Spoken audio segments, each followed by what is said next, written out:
Yeah.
In this tape, we will present the combatives, meaning attacking, counterattacking, and defending.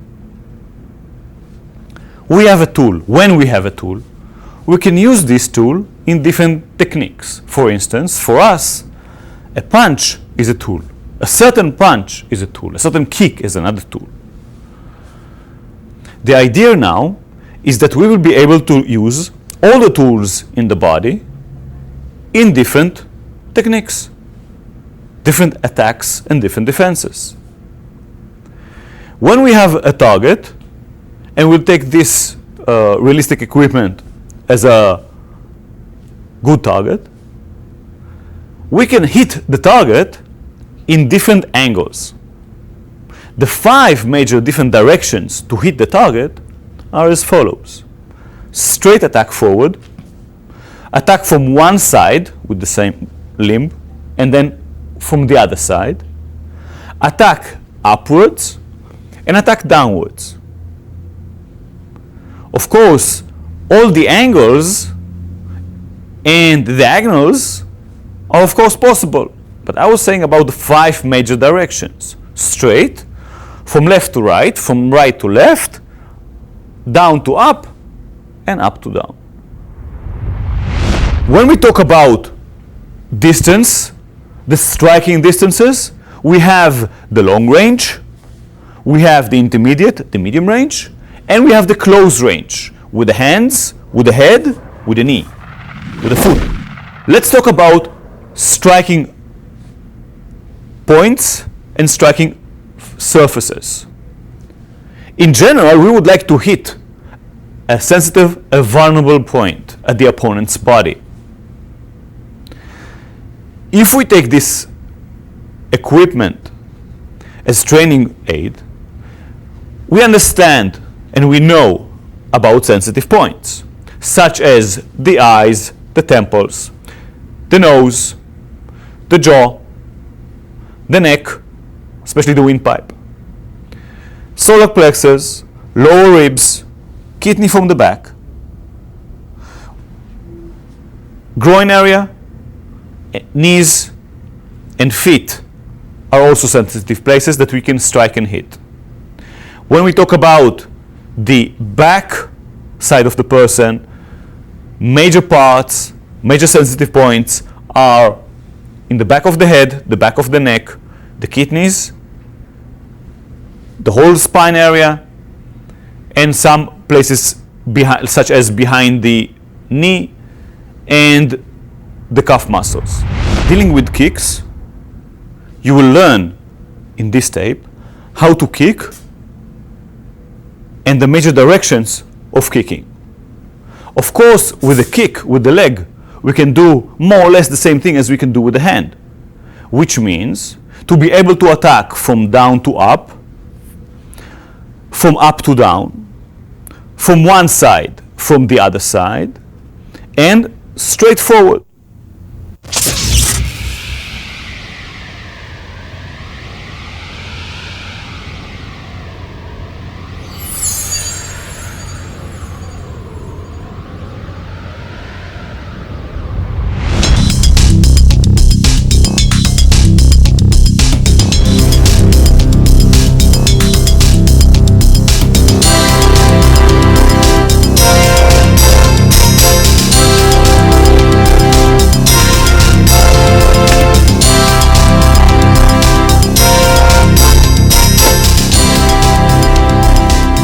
When you are going to be attacked, if you're going to be attacked, you may be positioned in different positions. You may be standing just like we are standing now here. You may be more in a ready position, maybe in a fighting even position. But maybe the attacker will come from the side. If you'll have the ability to prepare yourself better to a fight, you should get into a fighting stance. In the fighting stance, both knees are a little bit bent, shoulder width apart between the feet. The back heel is raised. The forward foot is turned a little bit. From a side view, you will see these points, and notice also the position of the elbows, relatively low, protecting the area of the ribs. The palms are about chin's height.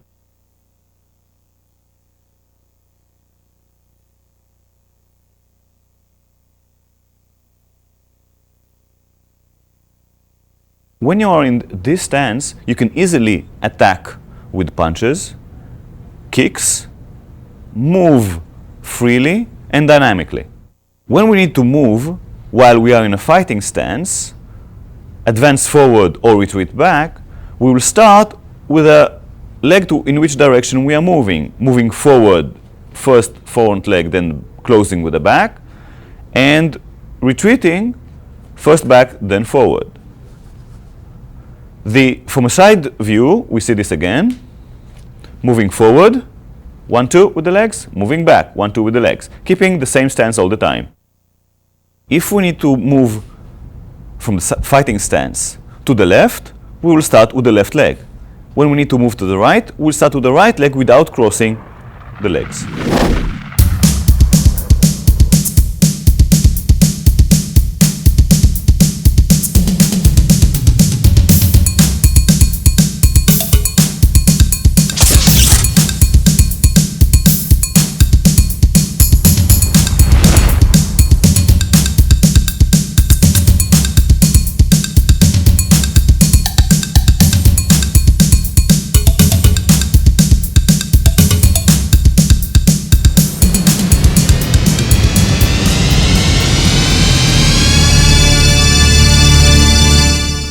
We'll teach now how to punch.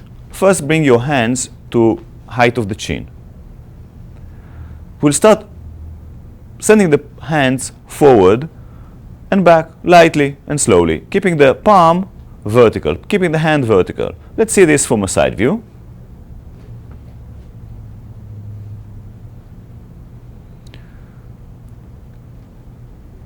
We continue and send the shoulder more into the punch and the weight a little bit more in the punch. Turning the heel a little bit out to initiate a longer range in the attack. It is beneficial many times to strike with a closed fist. How to clench your fist? First start with the second knuckles, then with the third knuckles. Close your fist strongly, and then the thumb is over. Punching with your fists from a passive stance. Strong punches, hitting with the knuckles of the fists. Turning the body, sending the shoulder forward. We'll see this from a side view. We are turning the hips and the heels a little bit too. Here we see Michael punching from a fighting stance. Sending his left forward, punching with the left. Here it's demonstrated a slow punch. Now a fast punch. Michael is rotating his body and shifting his weight forward in order to achieve maximum power and reach in the punch. From a side view, slow punch,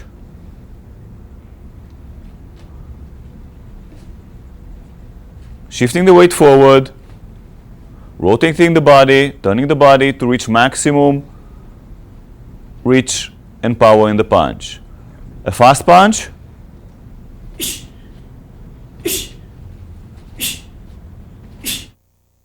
straight left punches to a focus mitt.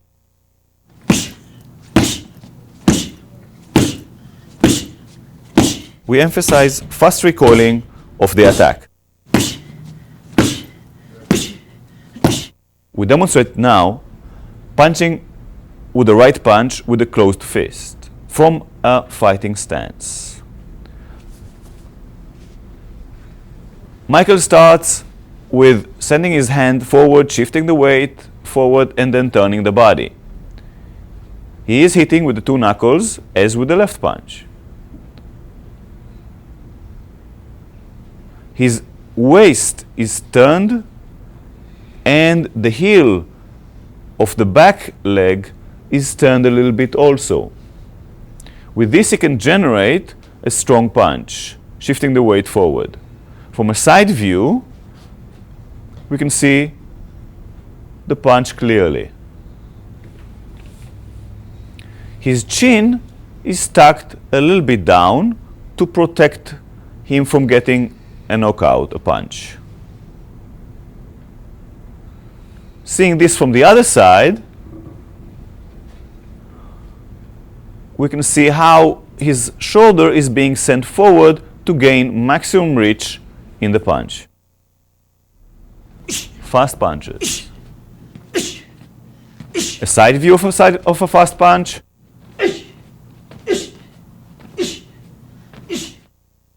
View from the other side of a fast punch. And punching focus mitts.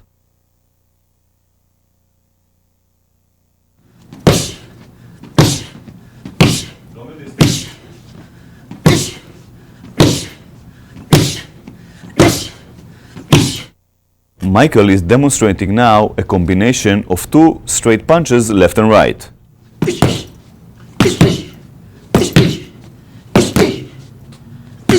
As Michael is showing this slowly, we will see first punch, then the second punch goes. The switch between the two punches occurs halfway between Michael's face and the target.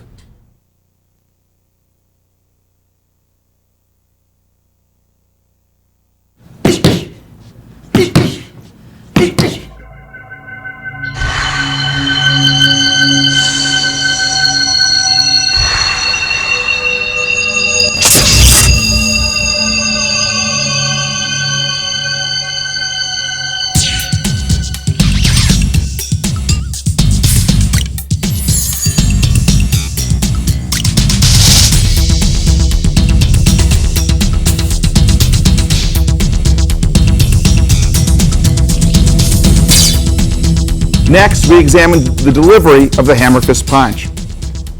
It's important to note the name hammer fist punch comes from the physical characteristics of a hammer.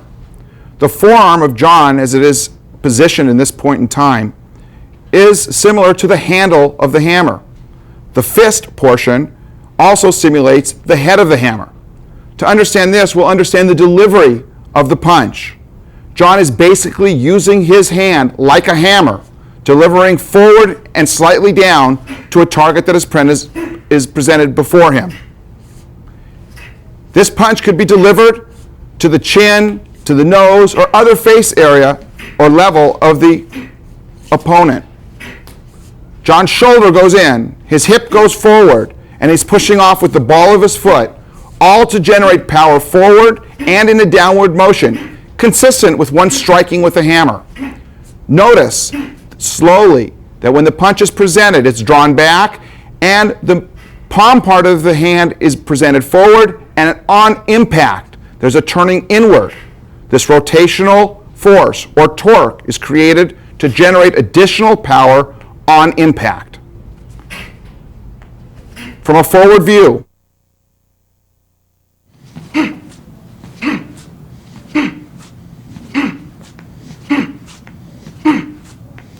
the striking surface of John's hand is the meat part of his hand, which he will touch now. This is the area that he's hitting with. That area is analogous with the head of the hammer. From a passive position, you can see this strike delivered to another target area. For instance, if someone is low, this strike can be delivered in front of the body and downward. In this position, John is making essentially the same strike, but because the punch is being delivered downward, John is dropping his weight accordingly. The hand is raised and the punch comes down strongly. It could be to the back of the head or neck area or even between the shoulder blade. From this view, we can examine another possibility in the delivery of the hammer fist punch. If the threat is to the side, but beyond the distance that is appropriate for an elbow strike, John will employ the hammer fist punch to cover distance quickly and deliver and reach the target that's at a further distance. John uses the hand swinging up and turning in. His weight is shifted toward the target. His hip and shoulder roll out to make power in this punch delivered to the side. He also lowers his head so that he is protected slowly behind the delivery of the punch so that it would be more difficult for him to receive a blow from the opponent. This punch can also be delivered from a passive position and can be followed up with further attacks.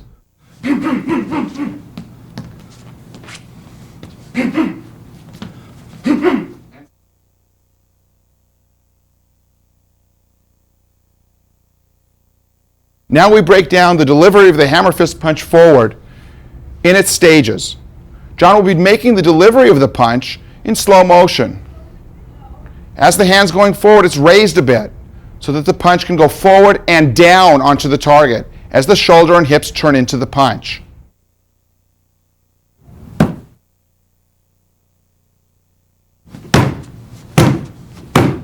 Now examining the hammer fist punch downward for a low target. The delivery of this punch is down. The weight will be dropped down. The hand is presented over the target and it starts to go towards the target with the palm down. Before actually making impact, the hand is rotated to hit with the meat part of the hand, the head of the hammer, so to speak, to deliver maximum power from the rotation that's included in this strike.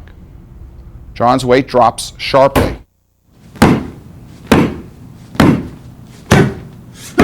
The stages in this position will be the hand raised up slightly and now the hand dropping on the target. In conjunction with the sending of the hand down, John drops his weight and the hand, the meat part of the hand, passes through the target. The opposite hand is up and available for defensive or offensive purposes as needed. Another possibility from this position is to deliver a strike on a horizontal plane. John will be punching with his left hand. Of course, the hand is brought back quickly for further attacks if needed.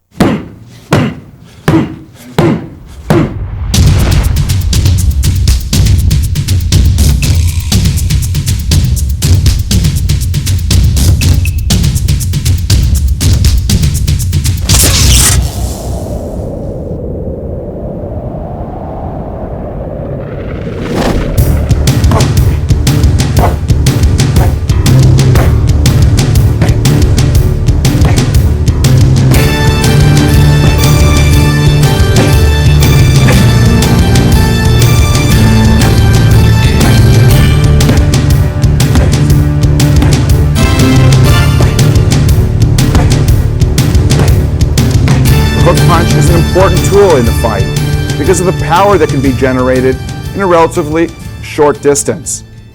Another advantage of the hook punch is the benefit that's derived from delivering the punch with a bend in the arm. This bend in the arm, the hook so to speak, allows you to pass around any possible defenses in order to hit the target. The body is turning into the punch, pivoting on the feet, turning the hip and shoulder in, along with the hand being exploded towards the target. The right hook, delivered quickly, on examination, you can see the weight is turning in to the target, consistent with the angle of the arm that's making the strike. The left hook. This hook draws power from the pivoting on the forward foot, the turning of the hip inward, and again, the shoulder being offered and the hand moving as quickly as possible towards the target. From this frontal view, we'll look at both hooks, the right and the left, being delivered quickly.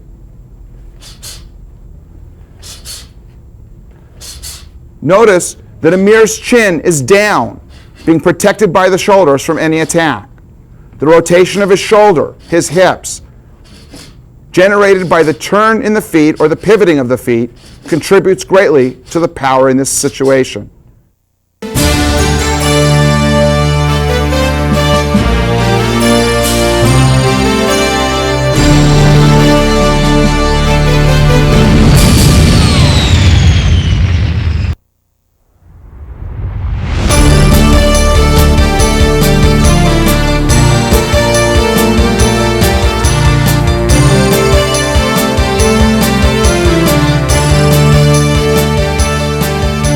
In the next series of strikes, we're going to examine the uppercut punch. This punch is particularly relevant when the target is at a downward angle and we're able to come up and underneath the target, passing through the target with a punch.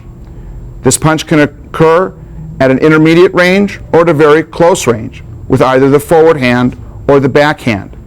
It is particularly important to note how the legs play a vital role in the delivery of this punch.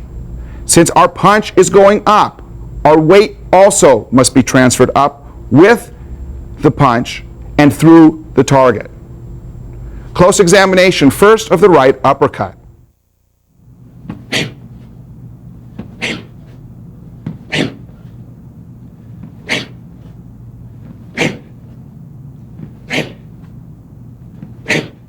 In slow motion, what's occurring in this position is the target is low. Amir lowers his body with his weight in the right leg and also in the forward leg. The body then shifts forward towards the target, with the hand leading the punch as the body is being raised. The punch travels through the target area and extends a bit forward. The striking point are the first two knuckles, consistent with the straight punches that have been discussed earlier. A side view of the right uppercut.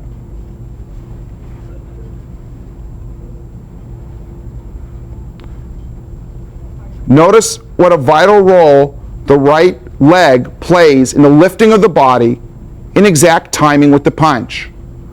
Amir drives his weight up with the right ball of the foot. The opposite hand covers for a measure of protection against further attacks that could be delivered, and quickly.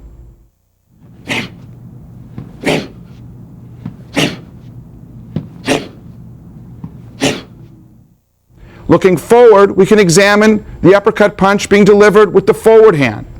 Although this does not offer as much power, the shifting of the weight and the driving of the leg contributes to a powerful strike.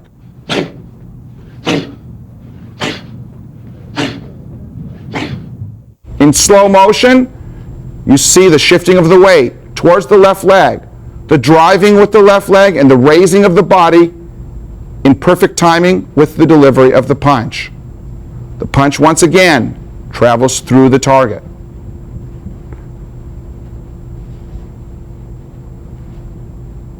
And a side view of uppercut with the forward hand.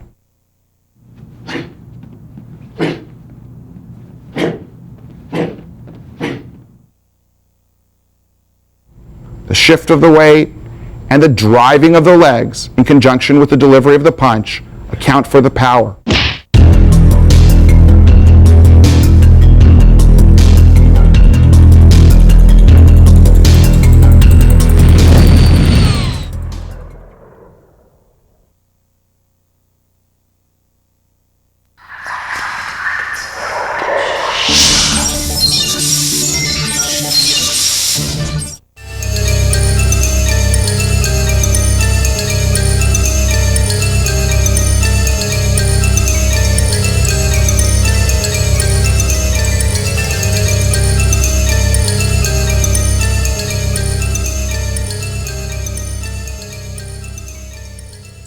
In this scenario, we're going to deal with close range attacks, specifically elbow strikes.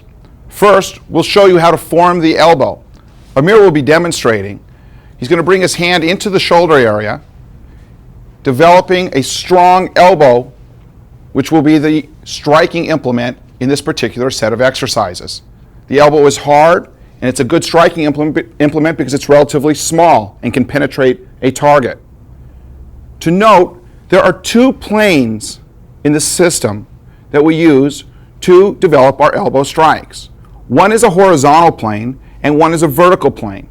With regard to the horizontal plane, Amir will now show the full range of motion both in front of him, to the side, and around him, a bit more than 180 degrees. This plane really means that any elbow strike with his right can be delivered anywhere along this plane using the technique that we will describe in a moment. The second plane is a vertical plane. This vertical plane rises up in front, can go down, and up and around behind him. Combining this with the other hand, he has a full range of motion 360 degrees around him and sphere-like up and over the top of him so that he can strike any target, whether it's down, to the side, behind him, or in an upward motion. We're going to do a series of 7 elbow strikes. Amir will be using his right elbow. The 7 strikes encompass the various points on the 2 planes that we discussed earlier. First of all, the first 3 strikes will be horizontal. The last 4 strikes will be along the vertical plane. Strike number 1 is forward and around, striking someone in front of you. Again.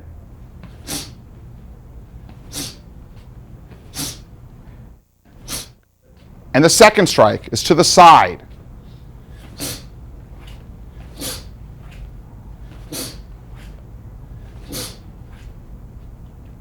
The third strike is for someone who may be a disturbance or a threat behind you.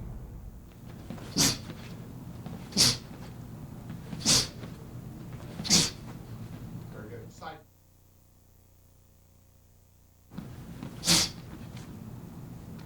Continue.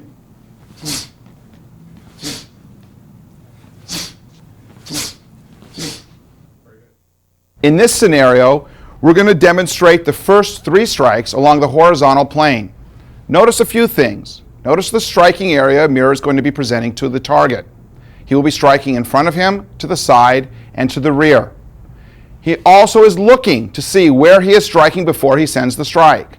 And before actually delivering the elbow, he is looking and covering himself so he does not expose himself to further danger.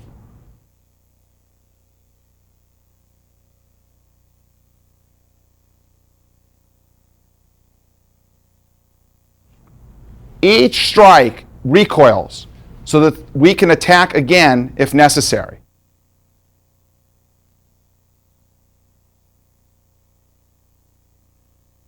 In this scene, Amir will be demonstrating the last 4 in our series of 7 elbow strikes. Strike number 4 will be to the rear and to the solar plex area. Strike number 5 will be to the throat or face area, to the rear. Strike number 6 will be forward and to the face area or throat area. And strike number 7 will be delivered downward to an appropriate target. Notice that each time Amir is striking in this series, he is striking and recoiling quickly. And each time he strikes, his weight is delivered in the elbow strike. Each time he strikes, he is covering appropriately so he does not expose vulnerable areas to further attack.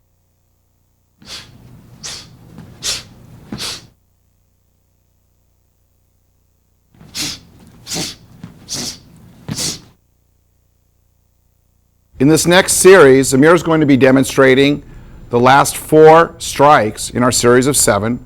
That's the vertical strikes in slow motion. Watch for his balance, watch for his ability to recoil, and watch how he looks at the target before striking while covering to make himself safe. Please. To the solar plexus, to the chin or face, striking forward to the face, and striking downward to the appropriate target.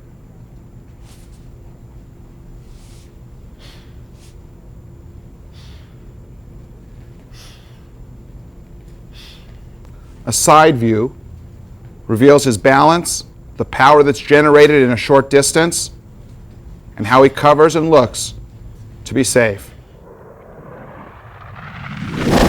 An important element in striking is to use a variety of weapons. In this view, Amir is attacking John. You see the distance between them. He is closing the distance with longer weapons, such as straight punches. When he's in close, he's using intermediate range weapons, such as hooks and uppercuts, that can be delivered to the face, head, or body. When he's very close, he's delivering elbow strikes for infighting. And when he's even ultimately closer, he could use his head as a weapon. And on the way out, he follows the same principle in reverse. Intermediate weapons to long-range weapon.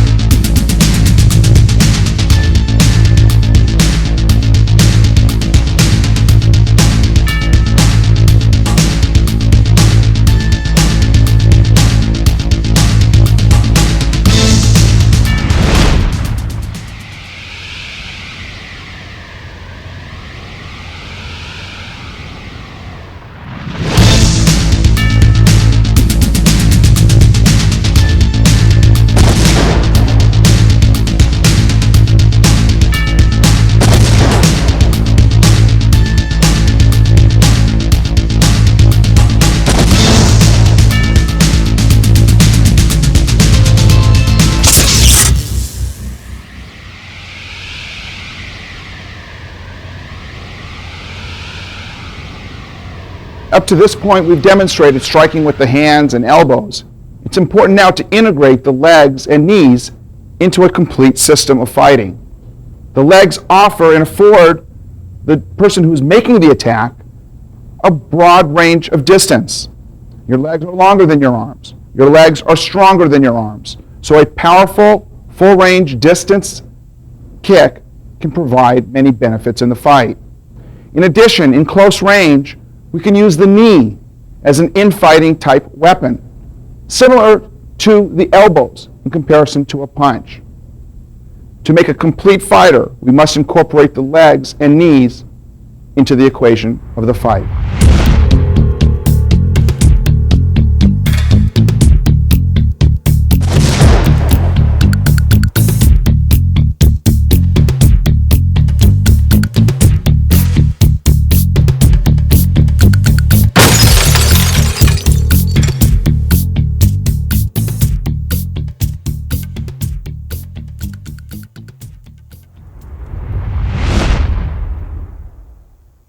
In this next scene, we view front kick to the groin. In this scenario, we're kicking up and underneath the groin, and the kick is rising. Generally, the kick is delivered with the instep of the foot, approximately at the same area one would tie their shoes. The knee controls how high the kick is going, and the knee should rise above the target level. The leg opens, and the power is delivered up and through the target. As much as possible and as much as is comfortable, we try to emphasize to keep our hands up to protect our upper body. Elbows are in to protect the rib area. The hip comes forward, which is much like our right shoulder advancing towards the target when we punch. Note what is occurring with the base leg. As the kick is on its way being delivered to the target, the base leg, the heel of the base leg, turns inward so that the hips can extend forward and deeper to develop greater range in the kick and greater power. You can land forward depending on if you make contact and it's appropriate to do so, or in some situations it'll be appropriate to recoil and bring your leg back and behind you. In either case, one should be ready and prepared to follow up with counterattacks that are appropriate for the circumstances. In slow motion, reviewing the kick in its stages, the knee rising and the leg opening and closing, our hands staying up to protect us, and also leaving our hands in a position where we can give further attacks. If we're close, instead of the top of the foot being the striking area, we can strike with the shin. The shin is a very hard surface area and can do great damage to the groin.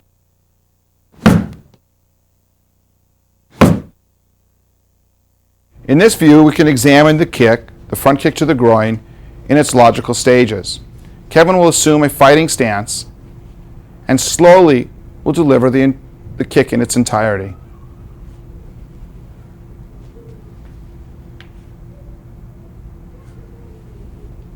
A side view.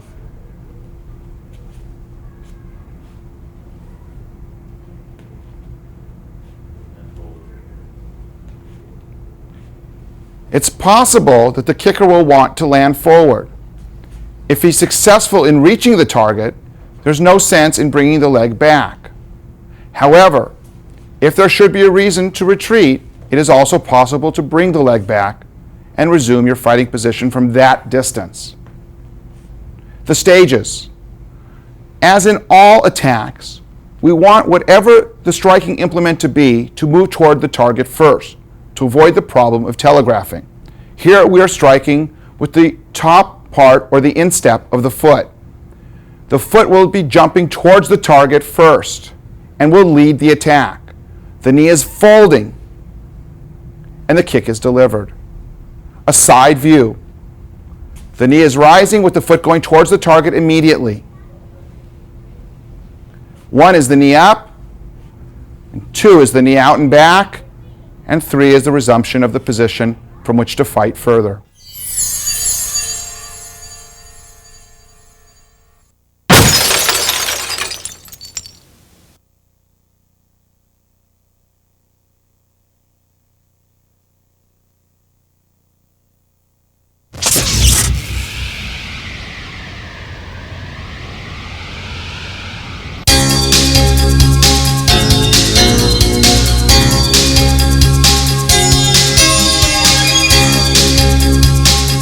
In this next section, we deal with the instruction of roundhouse kicks. Like all other striking methods in the system, we want to be able to hit a target from any possible angle and at varying distances. Our roundhouse kick is delivered up and around, and it can be delivered at a very acute angle, or it can be delivered on the diagonal angle. And of course, should the opponent be on the ground or the threat be on the ground, still viable, the kick can be delivered in a downward angle. Because the turning of the body, the use of the hips, and the full range of motion involved in this kick, it is a very powerful target. It can be delivered to the leg, it can be delivered to the torso, it can be delivered to the head level. In this view, we can see the roundhouse kick being delivered with the right leg. There's no telegraphing of the kick. And in fact, what is occurring is the knee is being raised and leads the foot. The knee also extends beyond the target. The hips are turning in and the weight is being turned into the direction of the target. Power is generated in a relatively short distance. Notice also that Jared, as he's kicking, keeps his hands relatively up and in a protected position so that he is safe from any additional attacks that may be sent in his direction. In slow motion, please. Like other strikes, the striking implement, which is the top of the foot in this case, leads the kick. As the foot is coming forward, the knee is bent and remains bent as the kick passes through the target. As the knee passes the target unobstructed, the knee is opened and the foot is creating power on the pad in order to catch up with the knee. The turning of the hip, the turning of the shoulder inward, and the placement of the body weight ensures that this kick will have power. Specifically, here we note what is occurring with the base leg. As Jared is kicking, it's important to note that basically the base leg is on the other side of the target. This will ensure that when kicking, the kicking leg will want to pass through the target and not merely to the target. Of course, as Jared is kicking, he is shifting his weight and pivoting on the ball of his foot. This also allows further range of motion. Should Jared be closer to the target, he will be delivering this kick with the shin. This is a very, very hard striking surface and can be delivered to various areas on the body to cause damage. Here's an example of the various levels at which this kick can be delivered. A kick to the leg is very strong, and also because of the sensitive nature of the muscle at the quad area of the leg, inflicts great pain. Such a kick can even deaden the feeling in the leg. Notice that Jared is turning his body very sharply and that he's delivering the kick with his shin. His right shoulder is up to protect him as much as possible from any punches or other attacks that may be thrown at him. This same kick can be delivered to the rib area. This essentially is the same type of kick. And of course, at this level, the kick can be delivered with the top of the foot,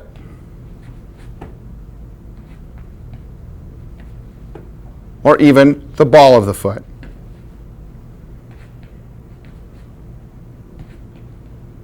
The kick can also be delivered with the shin, the ball of the foot, or the top of the foot at the head level. With Wade's hands in this position, Jarrett will deliver the kick around Wade's left arm. He is using the foot in a flexed position and kicking with the ball of the foot to reach the target, up and around the raised arm of Wade. If Wade's hands are lowered, and if Jarrett prefers, he can kick now with the instep. It's not necessary to go around any possible block or defense. And of course, as demonstrated earlier, you saw that Jarrett can deliver the kick with the shin to the face.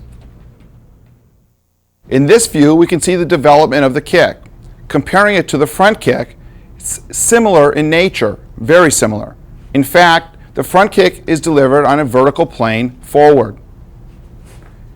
As the angle of the kick changes towards the diagonal, it's now approaching a horizontal angle.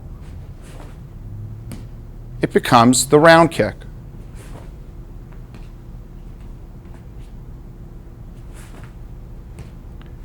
At the very top level, it can be a very sharp angle on a horizontal plane.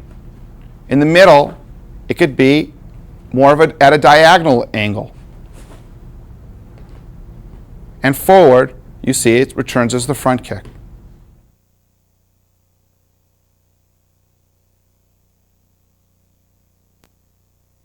In this view, we'll examine the round kick delivered with the forward leg. Again, we'll draw the comparison between a front kick. It's a similar kick. From this position, you can see the knee raising for the front kick. The front kick is being delivered and is raised in a vertical target forward. From this position, once the kick is placed on the diagonal angle, you can see the formation of the round kick. The appropriate turning of the body to accompany the direction of the kick is incorporated.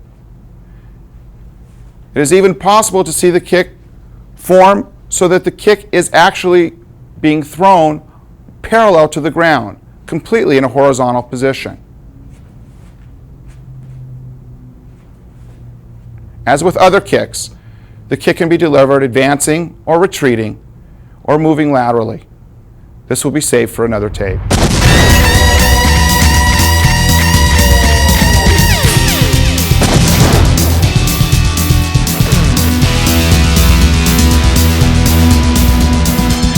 We are presenting you now with another set, another family of kicks.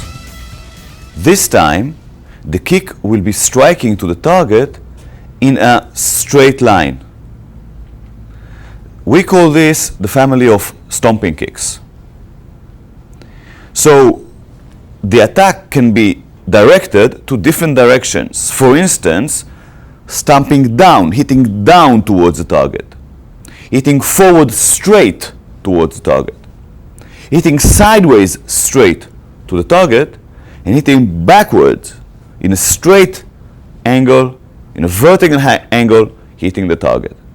So all the time, this family is striking the target in a vertical line, pushing it, destroying it.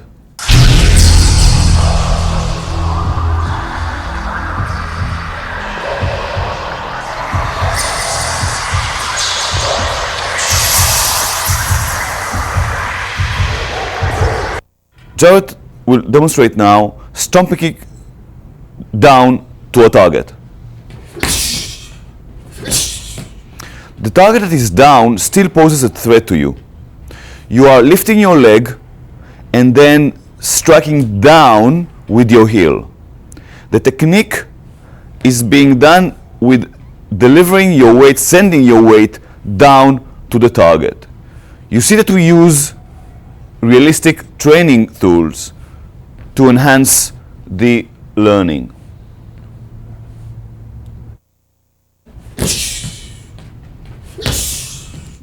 Note the rising of the knee when the person starts to kick.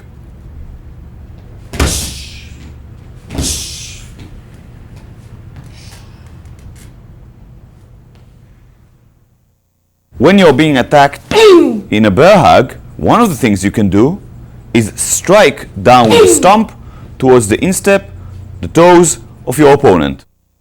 This is just part of the technique that we have against the bear hug from the rear.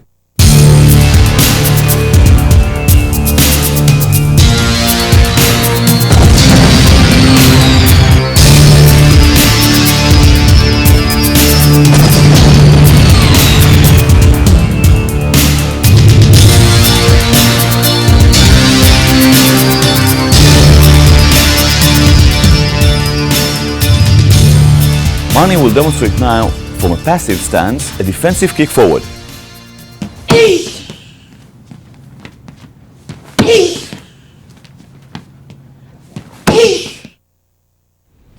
We're using this technique to push the opponent backwards, slowly.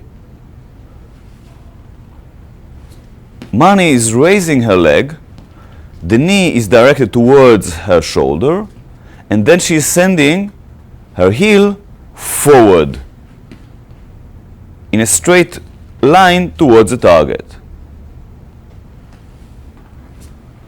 We'll demonstrate it now fast from a fighting stance.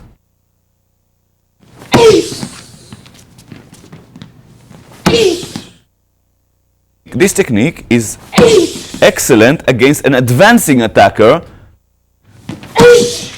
to stop him. Mani will demonstrate now the stages of learning for the defensive kick forward. We will start with stomping down, shifting the weight towards the target, starting with raising the knee.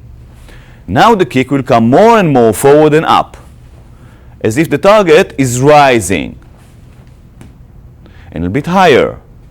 Notice that Mani is bringing her knee towards her shoulder, and she's shifting her weight more and more forward to create more of a push and more of a stronger kick towards the target.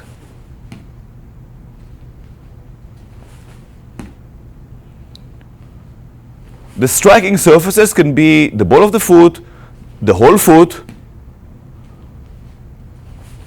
or the heel, which is the strongest part.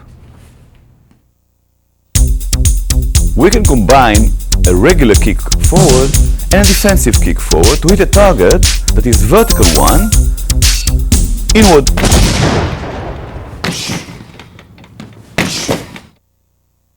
Jared is lifting his knee and then kicks forward with the ball of the foot. Other striking surfaces, of course, can be the heel or a point of a heavy shoe.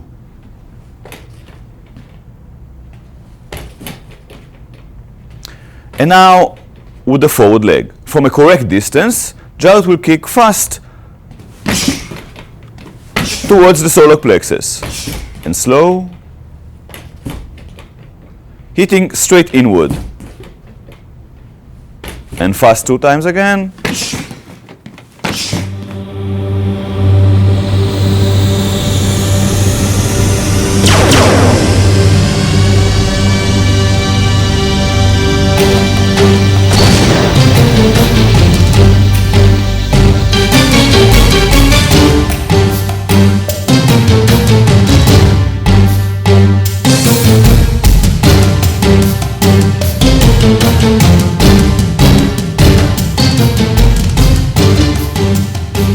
We demonstrate now a defensive kick backwards. You raise your heel backwards and then send the whole leg backwards in a straight motion. You must be looking towards the target, hitting with the heel, and the toes should be as much as downwards as possible.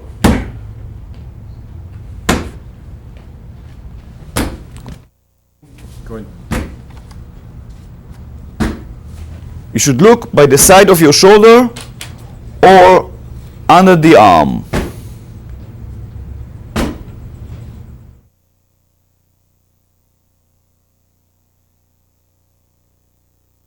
Chad will demonstrate for us now the learning stages of the defensive kick backwards.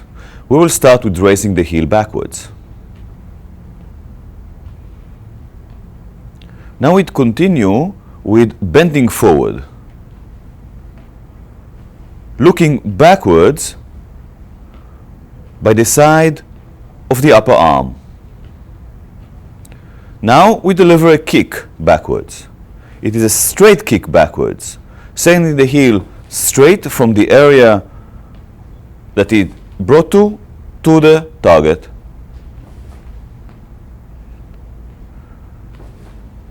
The weight is delivered, sent in the direction of the attack,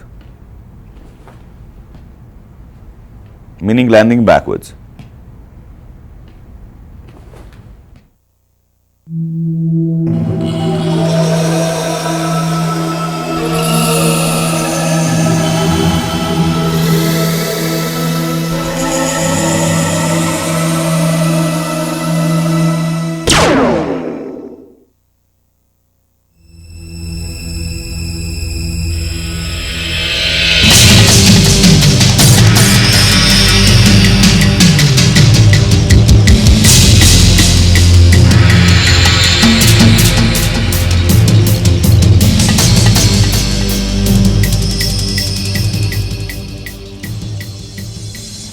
Jared will demonstrate for us another member of the family of the stomping kicks. This is the side kick. And slow, we see that Jared is lifting his knee forward, then pivoting at the hip joint, sending the heel directly from the hip to the target. To initiate a strong hip movement, he is also pivoting at his base foot. The weight and the hip are directed towards the attack, towards the target.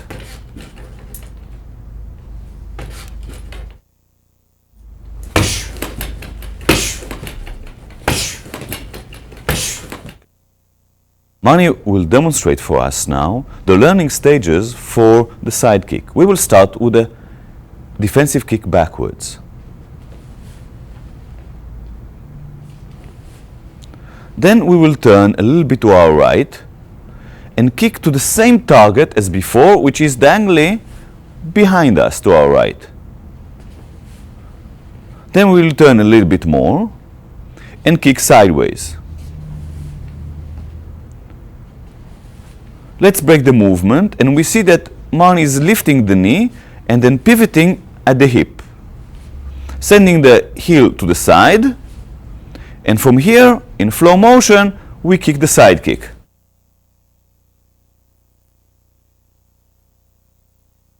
The side kick can be delivered to different heights, such as the knee of the opponent.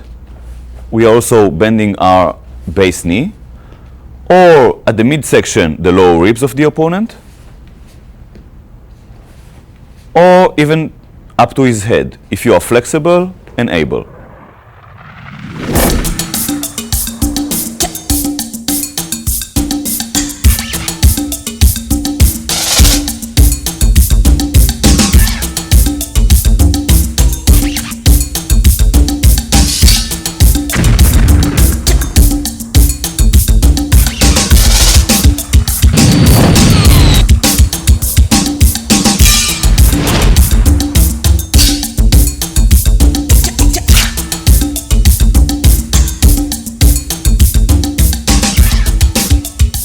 The defender must also know how to function if he or she should fall to the ground.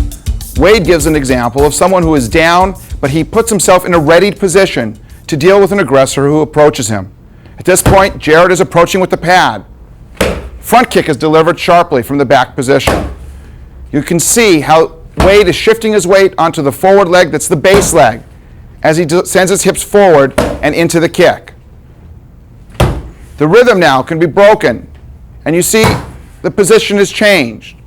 Wade is more on the side and delivering something between a side kick and even a defensive front kick. Notice the defensive positions of his hands and how he rocks forward to put his weight in the kick. In this position, we watch as Wade is moving his body in order to deal with an aggressor who's attempting to change the angle of attack. As Jarrett moves to find a better way of attacking Wade, Wade is able to move in such a way that he's keeping the more vulnerable parts of his body, like his head and neck, at a further distance from the attacker. Less vulnerable target areas, such as the legs and feet, are presented towards the attacker so that less injury can be caused by any possible attack. In addition, when striking, if the strike is to a small target area, generally the foot is placed horizontal to the ground, parallel with the ground.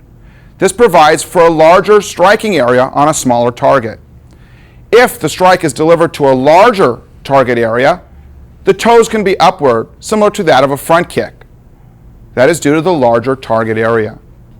In addition, once it is safe to do so, Wade can regain his stance by raising himself in an appropriate way to deal with the threat.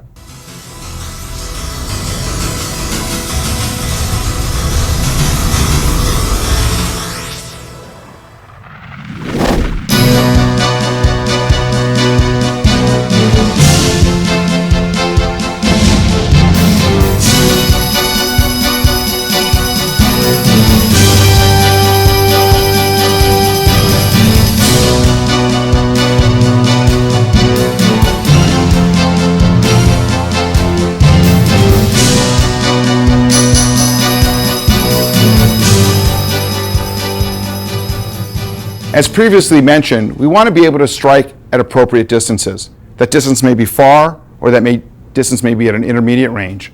And of course, we must operate in close. When we were talking about punches, we were making long punches, and when we got in close, we reverted to the elbow strikes or even a headbutt. Now, in addressing what we're doing with our legs, at a further range we're kicking, and as we get in close, we make the variation and change to using our knees. Our knees can generate a great deal of power in a short distance, and it allows us a variety of tools in the fight. In this view, we'll watch Marnie as she delivers a variety of powerful knee strikes to the target.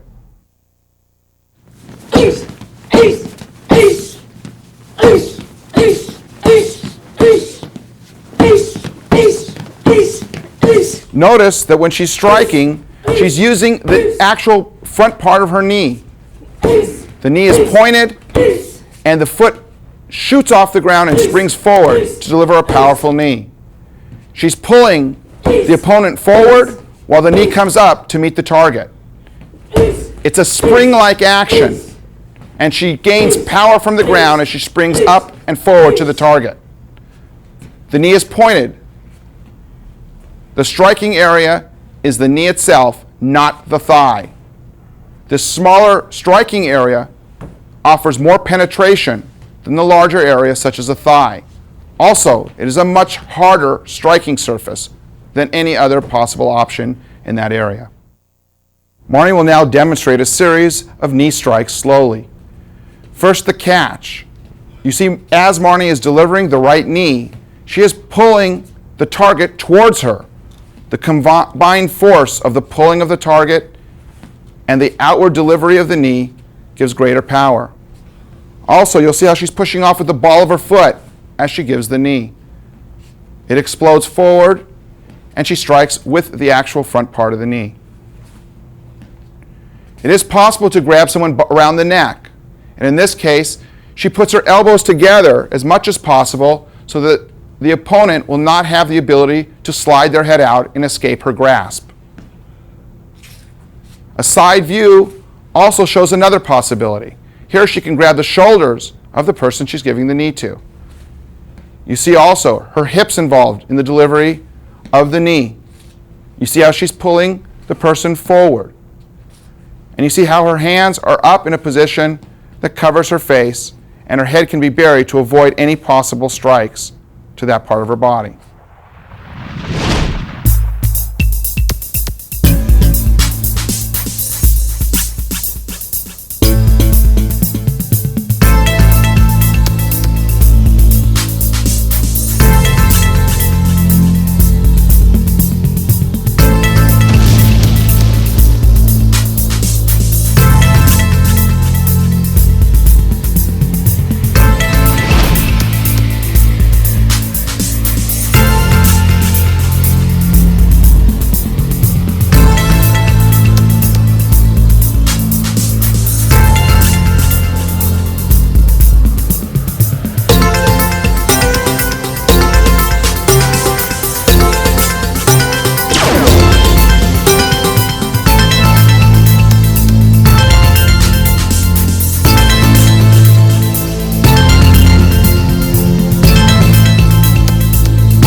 In this next subject area, we deal with defending against strikes.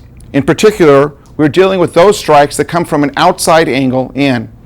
The exercise is called 360-degree defense because we are defending at a 360-degree range around us. This exercise is also used as a training method to develop peripheral vision so that we can pick up on movement on the outside. Our defense is foundational and is created at a 90-degree angle to stop the given attack. Later, we'll be adding counterattacks so that we are defending and attacking together to stop any subsequent attacks. And further, this is very important to note that other exercises seen later in knife and other subject areas are based on and are built from this foundational exercise.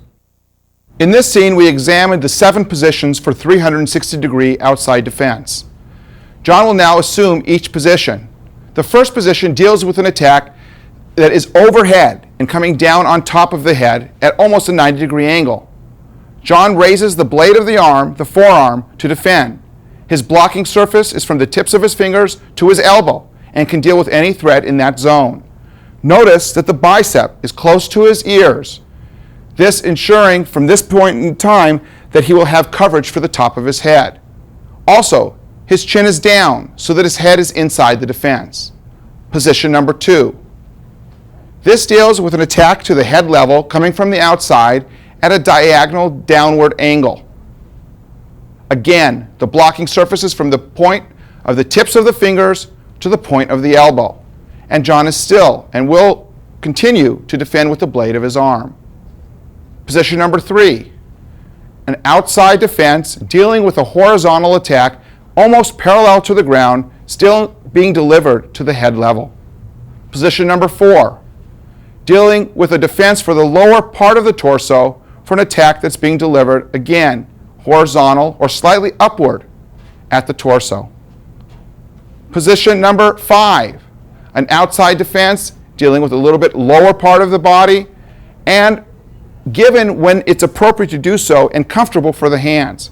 This covers the same general area as position 4, but can be done or performed when the hands are in a comfortable position to make this defense. Position number 6 deals with closing of the circle at a lower level. Notice again that the forearms are defending.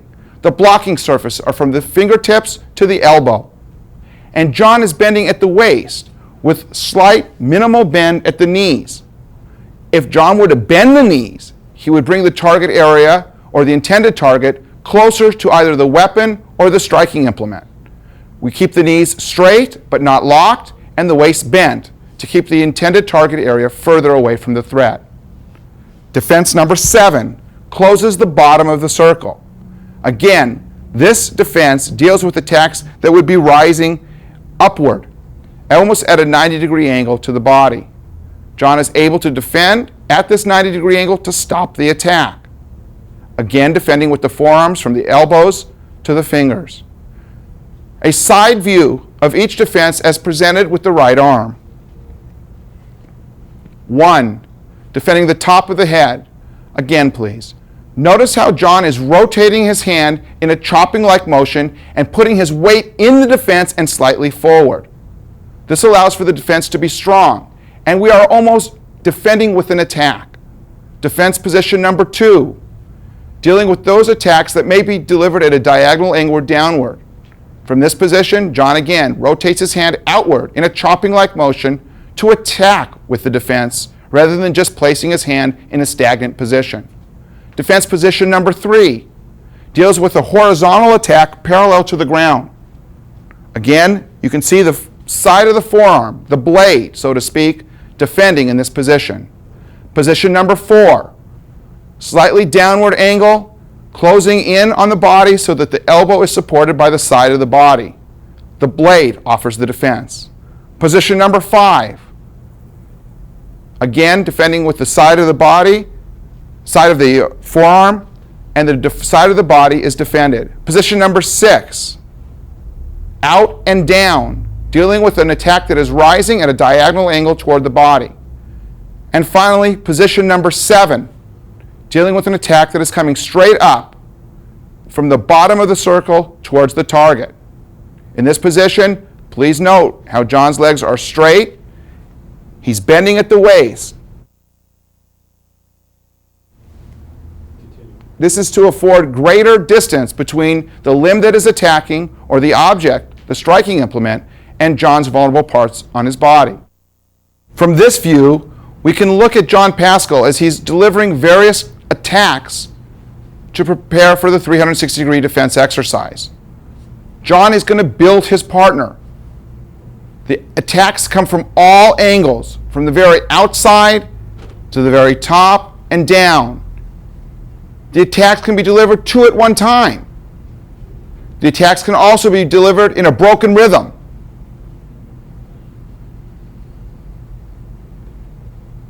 Two arms or single arm.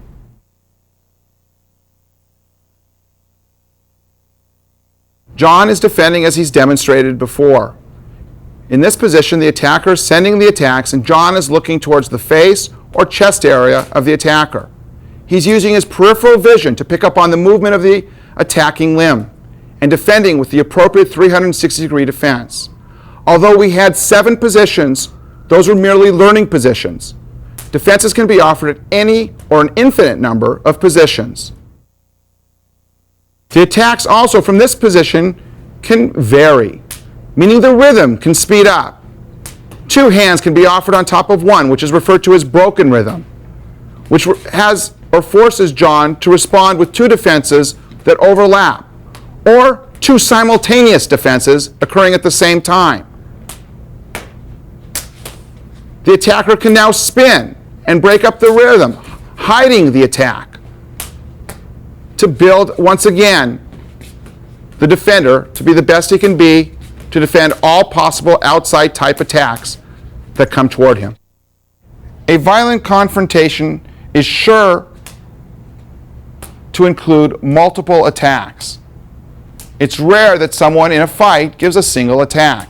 Here, John is defending one attack at a time. In our theory of defense, we realize that we want to be able to combine the defense, as John is now performing, with the counterattack. The reason for this is that the counterattack stops subsequent attacks, because the delivery of the punch and being hit by the punch causes the attacker to stall. It is difficult to send a punch when you're being hit by a punch. And this punch actually adds or serves as a defensive tool for the fight.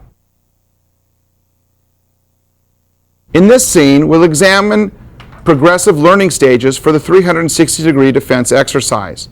A single attack is being delivered.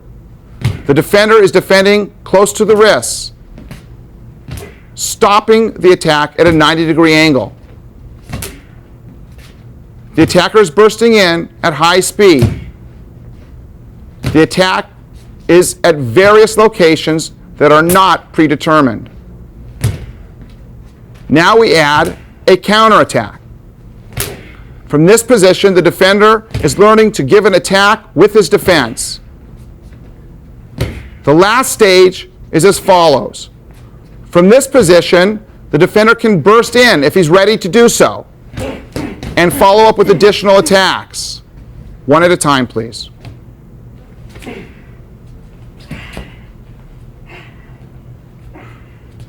From a basic exercise, we're developing the tools you need to make the fight.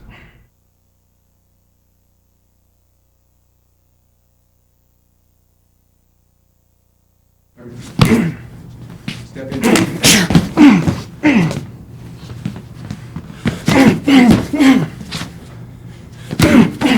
No punches here.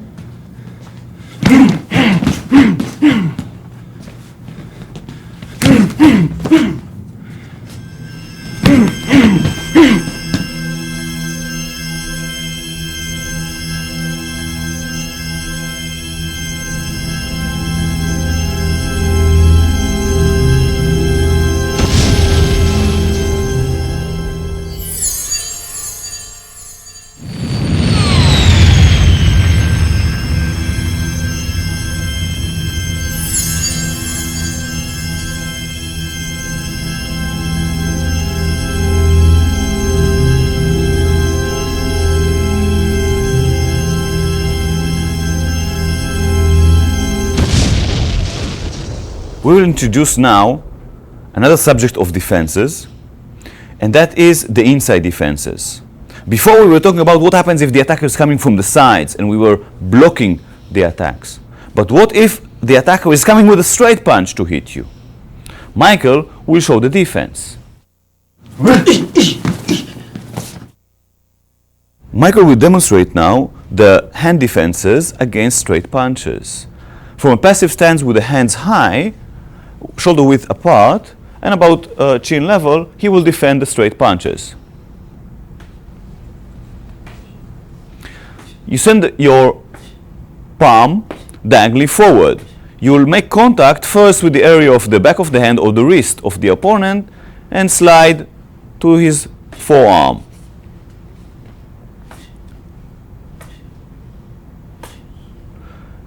You are also making a body defense, moving your head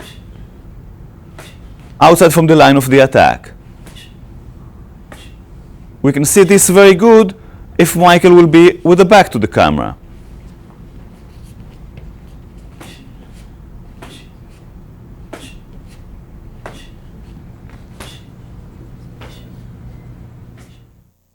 That's the way the inside defenses look from a fighting stance and fast. Send your hand diagonally forward to meet the attack in an early stage of its development.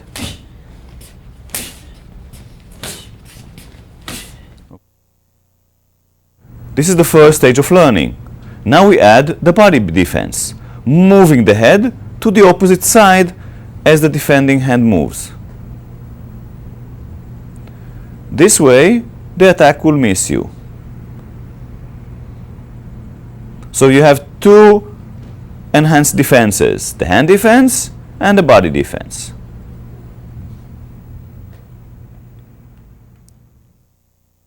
Here are the inside defenses from a fighting stance. In future tapes, we will deal with counterattacking.